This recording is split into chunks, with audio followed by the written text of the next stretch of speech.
اعوذ باللہ من الشیطان الرجیم۔ آئیے اجرا قواعد کرتے ہیں۔ یہاں پر واو میں واو مدہ ہوگا اور حروف مدہ کو ایک الف کھینچ کے پڑھا جاتا ہے۔ واو مدہ اس لیے ہوگا کہ واو ساکن سے پہلے پیش ہے، واو ساکن سے پہلے پیش ہو تو واو مدہ ہوتا ہے۔ ذال کو نرمی کے ساتھ پڑھیں گے اعوذ۔ یہاں پر اللہ کے لام کو ہم باریک پڑھیں گے، اس لیے کہ اللہ کے لام سے پہلے حرف پر زبر یا پیش ہو تو اللہ کے لام کو پر پڑھتے ہیں، اور زیر ہو تو اللہ کے لام کو باریک پڑھا جاتا ہے۔ تو اللہ کے لام سے پہلے حرف با پر زیر ہے، اس لیے ہم اللہ کے لام کو باریک پڑھیں گے۔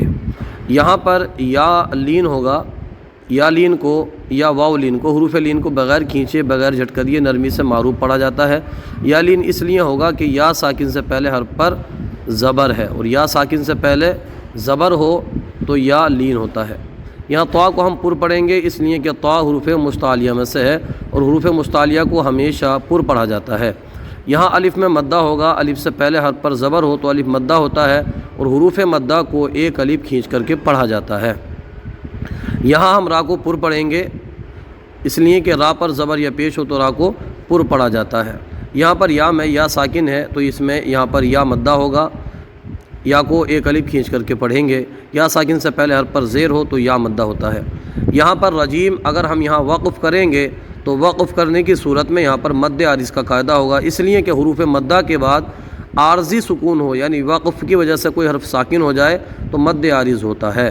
مد عارض کو ایک الف، دو الف یا تین الف کی حرکات، تین الف کے برابر کھینچ کر کے پڑھا جاتا ہے۔ آئیے ہم پھر سے اس کو پڑھتے ہیں ان قواعد کی روشنی میں۔ اعوذ باللہ من الشیطان الرجیم۔ اعوذ، دیکھیے یہاں پر حمزہ ہے، یہ عین ہے، برابر آواز آنی چاہیے، اور یہ ذال ہے۔ اعوذ باللہ